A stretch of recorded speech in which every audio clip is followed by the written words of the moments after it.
(2025년 7월 2일) 수요일입니다. 우리 다 같이 주기도문 하심으로 오늘 새벽 기도회 시작하겠습니다.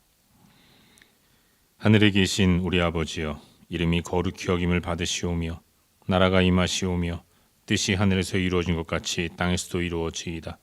오늘 우리에게 일용할 양식을 주시옵고 우리가 우리에게 죄 지은 자를 사하여 준 것 같이 우리 죄를 사하여 주시옵고 우리를 시험에 들게 하지 마시옵고 다만 악에서 구하시옵소서. 나라와 권세와 영광이 아버지께 영원히 있사옵나이다. 아멘. 찬송하겠습니다. 찬송 490장 함께 찬양하겠습니다. 490장입니다.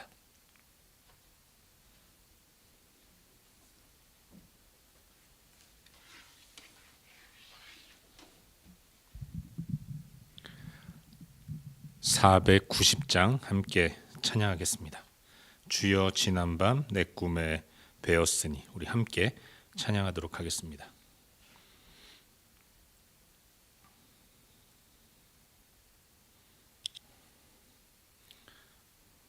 찬송하겠습니다.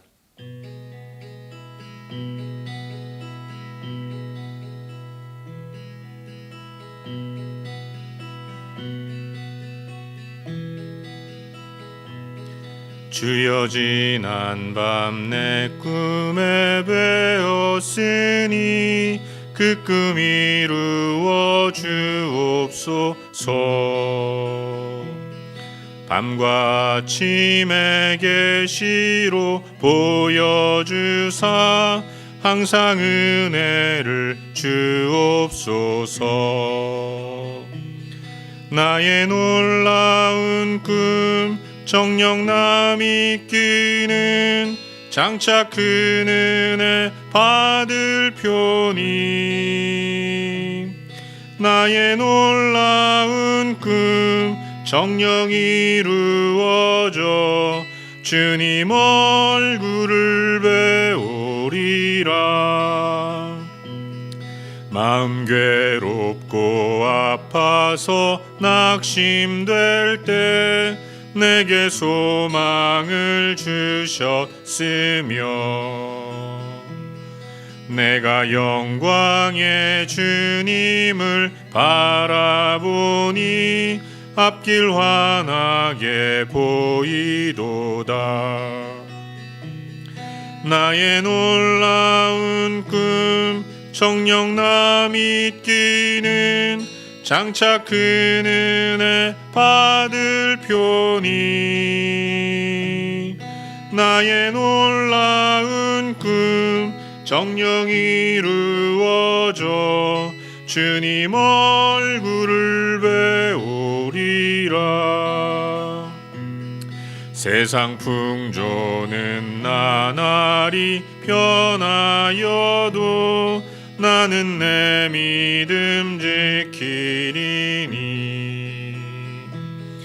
인생 살다가 죽음이 꿈 같으나 오직 내 꿈은 참되리라. 나의 놀라운 꿈 정녕 나 믿기는 장차 큰 은혜 받을 표니. 나의 놀라운 꿈 정녕 이루어져 주님 얼굴을 배우리라.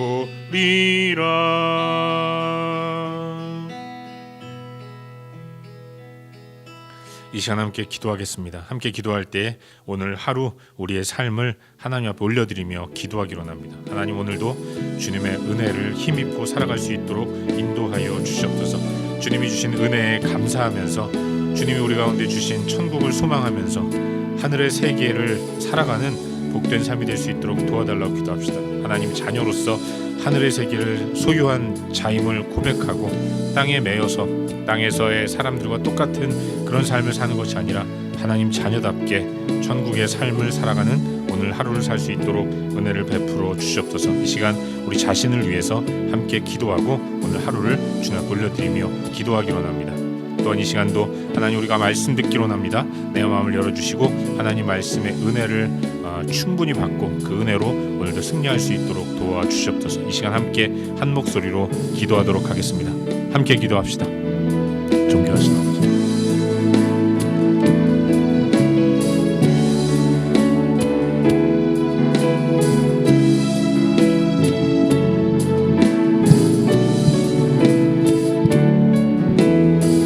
은혜의 주님을 소망하며 나갑니다.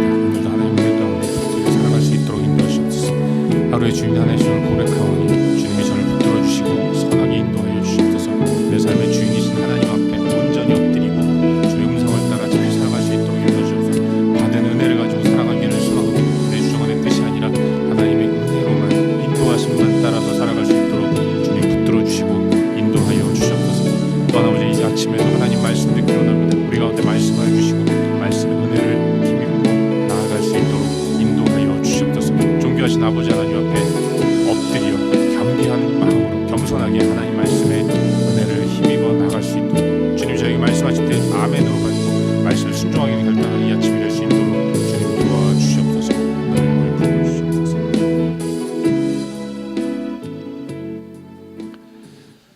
참 좋으신 하나님 아버지, 오늘 하루를 주님이 우리에게 허락하여 주시고 또 살아갈 수 있는 은혜를 허락하시니 감사드립니다.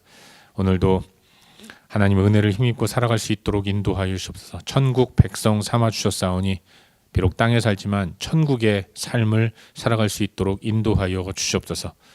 오늘도 하나님 말씀 앞에 서기로 나오니 우리의 마음을 열어주시고 하나님 말씀에 귀를 기울이게 하시며 순종을 결단하며 말씀을 들을 수 있도록 역사하여 주시옵소서. 주 예수 그리스도의 이름으로 기도하옵나이다. 아멘. 2025년 7월 2일 오늘 수요일인데 함께 나눌 하나님 말씀은 요한계시록 1장 9절부터 20절까지 말씀입니다. 우리 한 목소리로 함께 읽도록 하겠습니다. 요한계시록 1장 9절부터 20절까지 말씀 우리 한 목소리로 함께 읽도록 하겠습니다.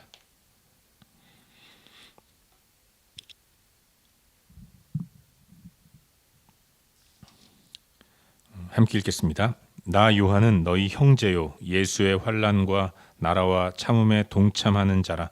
하나님의 말씀과 예수를 증언하였으므로 말미암아 반모라는 섬에 있었더니 주의 날에 내가 성령에 감동되어 내 뒤에서 나는 나팔 소리 같은 큰 음성을 들으니 이르되 내가 보는 것을 두루마리에 써서 에베소, 버가모, 스모나, 버가모, 두아디라, 사데, 빌라델비아, 라우디기아 등 7교회에 보내라 하시기로 몸을 돌이켜 나에게 말한 음성을 알아보려고 돌이킬 때에 7 급촛대를 보았는데 촛대 사이에 인자 같은 이가 발에 끌리는 옷을 입고 가슴에 금을 띠고 그의 머리와 털의 희기가 흰 양털 같고 눈 같으며 그의 눈은 불꽃 같고 그의 발은 풀무불에 단련한 빛난 주석 같고 그의 음성은 많은 물소리와 같으며 그의 오른손에 7 별이 있고 그의 입에서 좌우에 날선 검이 나오고 그 얼굴은 해가 힘있게 비치는 것 같더라. 내가 볼 때에 그의 발 앞에 엎드러져 죽은 자 같이 되매 그가 오른손을 내게 얹고 이르시되 두려워하지 말라. 나는 처음이요 마지막이니 곧 살아있는 자라. 내가 전에 죽었노라. 볼지어다 이제 세세토록 살아있어 사망과 음부의 열쇠를 가졌노니 그러므로 내가 본 것과 지금 있는 일과 장차 될 일을 기록하라. 내가 본 것은 내 오른손의 7별의 비밀과 또 7금 촛대라.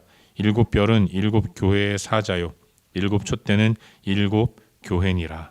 아멘. 복된 새 하루가 시작되었습니다. 오늘도 주의 은혜 가운데 복되게 하루를 살아가는 저와 여러분 우리 모두가 될 수 있기를 바랍니다. 오늘은 2025년 7월 2일 수요일인데 방금 읽은 말씀인 요한계시록 1장 9절부터 20절까지의 말씀을 함께 나누는 가운데 우리에게 주시는 은혜와 도전들을 서로 나누기를 원합니다. 어제도 말씀드렸지만 요한계시록은 현대 그리스도인들에게는 묵상 깊이 1순위가 되는 말씀이 아닌가라는 생각을 하게 돼요. 요한계시록을 묵상한다고 하면 일단은 마음을 접는 성도들이 많이 있는 것 같습니다. 왜 그런가 생각해 보면 일단 내용이 어렵다고 생각을 하는 거죠. 그런가 하면 이 말씀의 내용들이 종말의 때에 이루어질 일이라고 생각을 하면서 마치 그 종말을 두려움으로 받아들이는 경우가 많이 있습니다. 그래서 나름 각색을 하는 거죠. 그런가 하면 어떤 이들은 현 시대에 벌어지는 여러 가지 현상들을 요한계시록과 무리하게 짜맞춰서 설명하려고 하는 사람들도 있는 거예요. 그러다 보니까 어떤 이들은 판타스틱 소설을 읽는 것 같이 요한계시록을 해석하는 경우도 있고요. 그런가 하면 과도하게 드라마틱하게 만들어서 현실감이 없는 그런 메시지를 전하게 되는 경우도 있다는 생각이 듭니다. 그 가운데서 공포심을 조장해서 그래서 두려움 가운데 요한계시록은 내가 묵상할 책은 아닌 것 같다라는 생각을 갖게 만드는 경향이 많이 있다는 생각을 하게 되죠. 하지만 여러분 어제도 말씀드렸지만 요한계시록을 묵상할 때 우리가 가장 먼저 인식하고 들어가야 할 내용은 요한계시록은 편지라는 것입니다. 하나님께서 세우신 사도 요한, 그가 하나님의 교회들에게 보낸 편지라는 거예요. 편지는 주고받는 사람의 상황과 정황이 있는 것이고 이러한 상황 가운데서 선포되는 메시지가 있는 것입니다. 그 메시지를 듣는 사람들의 삶에 유익하게 만들기 위해서 편지를 써 내려가는 거 아니겠습니까? 이 편지는 하나님께서 사도 요한을 통해서 곧 핍박받는 환난과 시련 가운데 있는 소아시아 7교회들에게 편지를 보낸 거죠. 편지의 목적은 고난과 시련 이 가운데서도 믿음을 저버리지 말고 배교하지 말고 신앙을 굳게 지키며 능히 승리하라, 이런 말씀, 이런 권면의 말씀을 주기 위해서 요한계시록이 쓰여졌다는 것을 잊지 말아야 돼요. 어제 말씀 잠깐 생각해 보면 하나님이 요한을 통해 전하고자 하는 이 내용은 계시라고 말씀하고 있습니다. 계시라는 것은 들춰낸다는 의미가 있다고 하지 않습니까? 누가 들춰내는가? 주체가 하나님이라는 거예요. 하나님께서 갖고 계신 미래의 일들, 계획들, 그런 것들을 사도 요한을 통해서 세상 가운데 하나님의 교회 가운데 드러내셨다는 것입니다. 그게 요한계시록이라는 거죠. 하나님의 계획과 앞으로 하실 일, 그걸 하나님이 요한에게 맡기셔서 요한을 통해서 교회에 드러내셨다면 여러분, 하나님이 하시는 일이 하나님 백성, 성도인, 교회인 우리에게 해가 되는 일이겠습니까? 아니, 하나님은 우리를 위해서 당신의 아들까지 죽이셨는데 그런 우리에게 무슨 해를 입히시겠다고 두려운 말씀을 주셨겠습니까? 결코 그렇지 않다는 거죠. 이 말씀 듣고 고단한 삶의 현실 가운데서 핍박 가운데 살아가는 성도들이 새 힘을 얻고 천국을 소망하면서 믿음을 잃지 않기를 바라는 마음으로 그렇게 되라고 이 귀한 예언의 말씀을 교회 앞에 허락해 주신 겁니다. 그런 인식을 가지고 요한계시록을 묵상해야 하고, 그렇기 때문에 요한계시록은 두려움을 갖게 만드는 책이 아니라 오히려 소망을 붙들도록 만드는 메시지다라는 것을 잊지 말아야 하는 것입니다. 어제 묵상한 8절까지의 말씀에서 사도 요한은 이 편지가 계시이고 예언이다라고 말씀하고 있는데, 그렇기 때문에 하나님이 계시하신 하나님의 말씀, 권면의 말씀이기 때문에 듣는 모든 성도들은 읽고 듣고 지키는 삶을 살아야 한다라는 것을 도전했습니다. 오늘 묵상하는 9절부터의 내용은 요한이 자기 자신을 소개하는 것으로부터 출발합니다.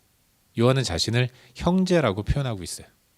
그런데 편지를 받는 7교회 성도들과 같은 믿음을 가진 하나님 안에서 같은 형제된 너희 형제라고 말씀하고 있는 것입니다. 그런 그가 핍박으로 인해서 반모섬에 유배가 되었는데, 반모섬에서 지낼 때 어느 날 주의 날, 10절에 주의 날이라고 말씀하고 있는 것은 예수께서 부활하신 날을 기념하는 겁니다. 주께서 안식 후 첫날 부활하셨죠. 이게 태양력으로는 일요일 아니겠습니까? 그 일요일을 우리는 주일이라고 얘기를 하는 거잖아요. 어느 주일에 성령의 감동을 받아서 나팔소리 같은 큰 음성을 들었다라고 소개하고 있는 겁니다. 그 음성이 지시하는 내용, 그게 11절이죠. 내가 보는 것을 두루마리에 써서 7교회에 보내라. 하나님이 요한에게 보여주신 것들을 두루마리에 기록해서 교회들의 7교회에 보내라라고 큰 음성으로 하나님이 말씀하셨다는 거예요. 그래서 사도 요한은 두루마리에다가 한자 한자 꾹꾹 하나님께서 자신에게 보여주신 내용들을 기록해 놓고 이걸 교회인 너희들에게 보낸다라고 이야기를 하고 있는 거죠. 요한은 두루마리에 쓸 내용을 말씀하신 하나님을 묘사합니다. 그분은 인자 같은 이라고 말씀하고 있어요. 무엇보다도 그분은 7별이 있고 그의 입에서 좌우에 날선 검이 나옵니다. 그 얼굴은 해가 힘있게 비치는 것 같은 밝음이 있다는 거죠. 그분이 하시는 말씀이 무언가? 두려워하지 말라라는 거예요. 말씀하시는 주님, 그분은 살아있는 분이시고 그분은 세세토록 살아있는 분이라는 것입니다. 영원히 살아계신 하나님이 계시기 때문에 교회인 너희여 두려워하지 말라 이렇게 말씀하시는 겁니다. 더욱이 그분은 사망과 음부의 열쇠를 가진 분이시고 그리고 오른손에 7별의 비밀과 7금촛대를 가진 분이다라고 사도 요한은 선포하고 있는 것입니다. 7별과 7금촛대, 이건 교회를 상징하는데 당신께서 오른손으로 그 교회를 굳게 붙들고 계신 분이에요. 세상은 사망으로 두려워합니다. 세상은 음부 때문에 두려워 떠는데 그 사망과 음부의 열쇠를 가지고 계신 하나님이 그런데 오른손으로 교회인 성도들을 붙들고 계신 거예요. 그러니 성도는 사망에 떨어지지 않고 음부에 내려가지 않는다라고 사도 요한은 선포하고 있는 거죠. 하나님이 요한을 통해서 교회들에게 말씀하시는 거예요. 이것이 오늘 우리가 함께 살펴보고 있는 본문의 전반적인 내용이고 오늘도 이 말씀 가운데서 2가지 정도를 함께 묵상하는 가운데 우리의 기도 제목으로 삼고 함께 기도하기를 원합니다. 먼저 본문 가운데서 우리 다 같이 9절 말씀을 함께 읽도록 하겠습니다. 본문 9절 말씀 함께 읽겠습니다. 시작. 나 요한은 너희 형제요 예수의 환난과 나라와 참음에 동참하는 자라. 하나님의 말씀과 예수를 증언하였으므로 말미암아 반모라 하는 섬에 있었더니. 아멘. 여러분, 편지를 쓰고 있는 사도 요한은 자신을 가리켜서 너희 형제라고 표현합니다. 그런데 그는 환난과 나라와 참음에 동참했다라는 거죠. 여러분, 형제는 가족 공동체입니다. 그런데 너희 형제라는 것은 함께 형제된 교회들이 환난과 나라와 참음 가운데 있다는 거예요. 요한은 교회가 겪고 있는 환난과 그 오래 참아야 하는 현실, 이걸 알고 있었고 그런 고난과 참아야 하는 현실 가운데서 헉헉대고 힘들어하는 교회들에게 나도 너희의 형제다. 그리고 너희와 똑같은 고난과 시련을 겪고 있다. 이렇게 말을 하고 있는 것입니다. 이걸 통해서 위로를 전하고 있는 거죠. 여러분, 형제는 운명 공동체입니다. 사도 요한도 고통과 환난 한가운데 있어요. 그 노구를 이끈 요한이 노년은 좀 편하게 지냈으면 좋겠는데 반모라는 섬에 유배되어 있는 겁니다. 그곳에서 하루하루 눈을 감고 잠자리에 들면 다음날 일어나지 않았으면 좋겠다라는 소망을 가질 정도로 힘겨운 하루하루를 보내고 있다는 거죠. 이 고통이 그런데 형제라고 이야기하는 성도들의 삶에도 그대로 있다는 것을 요한은 알고 있는 거예요. 그래서 얘들아, 너희들만 고통스러운 게 아니라 나 또한 이런 고통 가운데 있다라고 이야기를 하는 거죠. 그리고 이걸 통해서 깨닫게 되는 성도의 삶.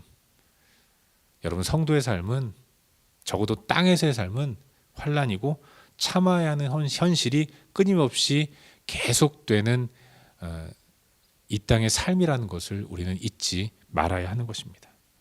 어떤 이들은 예수의 힘을 빌어서 이 땅에서 영광을 구하고 영원히 이 땅에 사는 날 동안 그야말로 물질적인 풍요를 누리려고 그래서 예수님 앞으로 나오는 사람들도 있겠지만, 그러나 공중권세 잡은 악한 마귀 사탄이 지배하는 이 땅에서의 성도의 삶은 어떤 의미에서는 참아야 하는 현실이고 환난이라는 것들을 잊지 말고 살아야 하는 것입니다.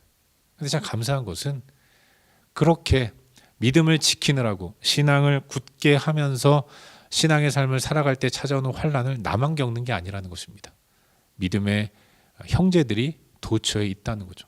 사도 요한은 이렇게 이야기를 하지 않습니까? 하나님의 말씀과 예수를 증언하였으므로 반모라는 섬에 있었다. 복음으로 인해서 신앙을 굳게 지키고 하나님의 뜻을 받드는 삶을 살다가 이런 고난을 당한다는 거예요. 그러니 이 말씀대로 살아가려고 할 때 찾아오는 고난이 변수가 아닌 상수임을 인식하고 우리 서로 그렇기 때문에 이탈하지 말고 이 모든 고난이 끝난 이후에 하나님이 임하시는 날, 영광스럽게 우리 주님 오시는 그날에 다시금 이 모든 슬픔과 고통과 시련들이 거두어지고 진정한 평화와 평강이 찾아올 것을 기대하면서 굳게 믿음의 삶을 살자라고 권면하고 있는 것입니다.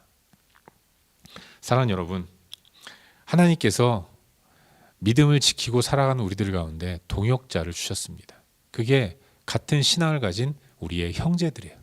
그 형제들과 손을 꼭 붙들고 이 땅에서 하나님 자녀다운 삶을 열심히 살아갈 수 있기를 바랍니다. 나 혼자 고난받는다고 하면 괴롭지만 함께 고난받는, 의로 인해 고난받는 사람들이 있다는 것, 이걸 기억하는 가운데 그들을 위해서도 기도해 주시고 또 그들의 기도를 통해서 또 일어나시고 그렇게 서로 격려하고 축복하면서 믿음의 길을 걸어가야 할 줄로 믿습니다. 오늘 이 땅을 살면서 주님이 나에게 주신 동역자가 누구인가를 눈을 감고 묵상하면서 떠올리시길 바랍니다. 그리고 그의 형편을 헤아리면서 그를 위해서도 기도해주는 그런 복된 하루를 살아갈 수 있기를 주의 이름으로 축원합니다. 한 가지만 더 묵상하기를 바라는데요. 여러분, 본문에 보시면 7별과 7금촛대라는 표현이 나옵니다. 7촛대라고 하니까 이 촛대가 7개 있다라고 생각할 수 있는데 그렇지 않습니다. 이건 7가지로 만든 촛대라는 거예요. 그러니까 한 촛대에 7개의 초를 꽂을 수 있는, 촛대는 하나인데 촛대에 7개의 초를 꽂을 수 있는 촛대를 의미하는 겁니다. 근데 여러분, 이 7금촛대가 교회라고 성경은 말씀하고 있는 거예요. 여러분, 교회는 어떤 모습입니까? 예수 그리스도가 교회이고 예수 그리스도를 나타내는 그 초를 꽂는 촛대가 교회라는 거죠. 그런 의미에서 모든 교회는 예수 그리스도를 모신 지교회입니다. 우리와 함께하는 이웃 교회들, 세나이프스의 그런 호주 교회들 다 예수 그리스도라는 하나의 중심을 두고 가지를 뻗은 지교회라는 것입니다. 그런 의미에서 우리는 남이 아니라 서로 하나가 되어야 할 한 교회라는 사실을 인식하며 나아가야 돼요. 현대교회가 이와 같은 사실을 좀처럼 인식하지 못하고 너무나도 개교회 중심주의로 나아가는 경향이 있습니다. 이건 결코 바람직한 모습이 아니에요. 마치 다른 교회, 다른 객체인 것처럼 생각하는데 이것은 참으로 안타까운 일이라는 것을 잊지 마시고 교회가 서로 연합하고 동거하는 아름다운 모습이 우리 가운데 있었으면 좋겠어요. 근데 여러분, 오늘 본문에 보시면 7별과 7금초대는 교회를 상징한다고 말씀드리지 않았습니까? 그런데 예수님은 그 별과 촛대를 오른손으로 붙들고 계신다는 거예요. 교회는 이 땅 가운데서 환난과 참아야 하는 현실 가운데서 허덕입니다. 그런데 그럼에도 불구하고 교회가 결코 망할 수 없는 이유는 우리 예수님이 오른손으로 붙들고 계시기 때문에 그래요. 교회인 나를, 내 삶의 현실은 끊임없이 찾아오는 환난과 어려움과 시련 때문에 흔들리면서 괴롭고 또 고통스럽지만, 그러나 내가 그럼에도 불구하고 결코 멸망하지 않는 이유는 우리 주님이 오른손으로 나를 굳게 붙들고 계시기 때문에 그렇습니다. 나를 붙들고 계신 예수 그리스도, 그분은 강한 분입니다. 많은 물소리로 그의 위용을 나타내시는 분이에요. 그 권세 있는 분이 나를 붙드는 한 교회인 성도의 삶 속에서 만나는 시련과 고난과 고통은 능히 이겨낼 수 있다는 것, 우린 그걸 잊지 말아야 하는 것이죠. 바라기는 오늘도 교회인 나를 굳게 붙들고 계신 예수 그리스도, 그분을 바라보고 또 붙들면서 그 주님 안에서 진정한 평화를, 또 평안을 누리는 저와 여러분, 우리 모두의 삶이 될 수 있기를 주의 이름으로 축원합니다. 기도하겠습니다. 함께 기도할 때 주신 말씀 붙들고 기도하기를 원하는데, 하나님, 예수 그리스도를 믿는 믿음을 내 안에 허락하여 주시옵소서. 큰 믿음, 강한 믿음을 허락하셔서 비록 세상은 나에게 환난을 주고 또 참아야 하는 현실을 매 순간 맞닥뜨리지만 이 가운데서도 주님이 나를 붙들고 계심을 확신하면서 강하게 물러서지 않고 당당하게 맞설 수 있도록 은혜를 베풀어 주시옵소서. 그리고 주님으로 인해서 진정한 평안을 누리게 하여 주시옵소서. 위에서 말씀 붙들고 함께 기도하기로 합니다. 또한 우리의 중보가 필요한 여러 영역들 기억하면서 기도하시고, 특별히 오늘부터 저녁에 테바 아카데미가 시작되는데 성도들 하나님의 말씀을 사모하는 마음으로 참여하게 하시고 말씀을 공부하게 하시고 말씀을 읽을 수 있도록 은혜를 베풀어 주시옵소서. 하나님의 교회 가운데 성경을 읽고자 하는 그런 아름다운 캠페인이 잘 이루어질 수 있도록 은혜를 베풀어 주시옵소서. 위해서 기도해 주시고, 그 외에 우리의 기도가 필요한 영역들을 기억하면서 기도하신 이후에 각자 개인적인 기도 제목까지 기도하시다가 일상의 삶의 자리로 나아가도록 하겠습니다. 함께 기도합시다. 공개하신 아버지,